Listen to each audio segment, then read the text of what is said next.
ഇനി കോഴിക്കോടേക്ക് പോയി കഴിഞ്ഞാൽ കോഴിക്കോടും ഒരുപാട് മലയോര പ്രദേശങ്ങളുണ്ട്, തീരദേശ മേഖലകളുണ്ട്. ഇവിടെയൊക്കെ തന്നെ മുൻകാലങ്ങളിൽ നമുക്ക് പലപ്പോഴും ഈ കനത്ത മഴ ഇപ്പോൾ അവിടെ നിന്നുള്ള ദൃശ്യങ്ങളാണ് കാണുന്നത്.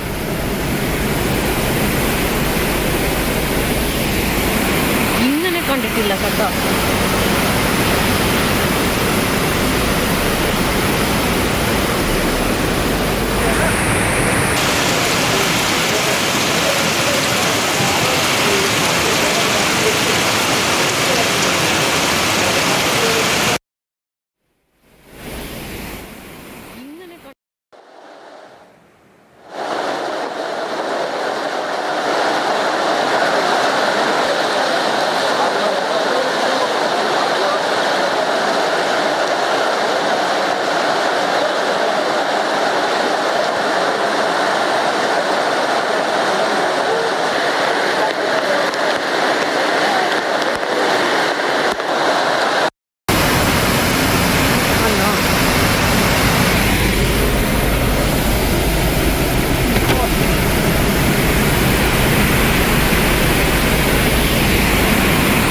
കണ്ടിട്ടില്ല കേട്ടോ.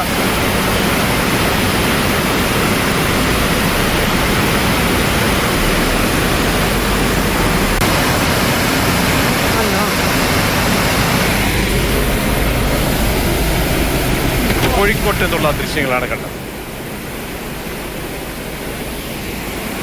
ഇങ്ങനെ കണ്ടിട്ടില്ല കേട്ടോ. നഗരത്തിലെ വിവിധയിടങ്ങളിലും വെള്ളക്കെട്ട് രൂക്ഷമാണ്. അവിടെ നിന്നുള്ള ദൃശ്യങ്ങളാണ് കാണുന്നത്. മഴ നിർത്താതെ പെയ്യുകയാണ്. ശക്തി കൂടിയും കുറഞ്ഞും നിൽക്കുന്നുണ്ട്.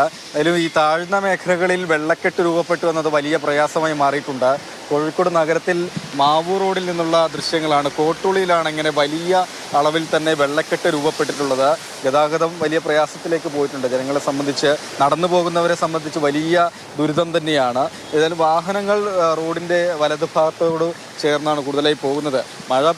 നല്ല ശക്തമായ മഴ പെയ്യുമ്പോൾ തന്നെ വെള്ളക്കെട്ട് പൊതുവെ രൂപപ്പെടുന്ന ഒരു മേഖല കൂടിയാണ്. ഇതിപ്പോൾ നിർത്താതെ പെയ്തതോടെ അത്രയും അളവിലാണ് വെള്ളക്കെട്ട് ഇവിടെ ഉണ്ടായിട്ടുള്ളത്. ഇപ്പം ബസ് അടക്കം വലിയ വാഹനങ്ങൾ പോകുന്ന സമയത്ത് വെള്ളം അടിച്ച് അരികിലുള്ള കടകൾക്ക് ഉള്ളിലേക്കടക്കം എത്തുകയും ചെയ്യുന്നുണ്ടെന്നതാണ്. ഇപ്പം നഗരത്തിൽ മാത്രമല്ല, മലയോരത്തേക്ക് പോയി കഴിഞ്ഞാലും ഒക്കെ തന്നെയും വലിയ പ്രയാസമുണ്ടായിട്ടുണ്ട്. ഈങ്ങാപ്പുഴയിൽ ദേശീയപാതയിൽ വെള്ളക്കെട്ട് രൂപപ്പെട്ട് അവിടെ ഗതാഗത ബുദ്ധിമുട്ട് നേരിടുന്ന അവസ്ഥയാണ്. അവിടെയും സമീപത്തുള്ള കടകളിലേക്ക് വെള്ളം കയറി എന്നതാണ്. ഒപ്പം പുതുപ്പാടിയിൽ ഒരു വീടിൻ്റെ സംരക്ഷണ ഭിത്തി ഇടിഞ്ഞു വീണിട്ടുണ്ട്.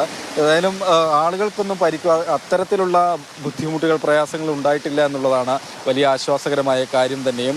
എല്ലായിടത്തും മഴയും അതിൻ്റേതായ ബുദ്ധിമുട്ടും ഉണ്ടായിട്ടുണ്ട്. അതായത് നഗര, ഗ്രാമീണ, തീരദേശ മേഖലകളിൽ, മലയോര മേഖലകളിൽ അങ്ങനെ ഒരു വ്യത്യാസമില്ലാതെ മഴ പ്രയാസം സൃഷ്ടിച്ചിട്ടുണ്ട് എന്നതാണ്.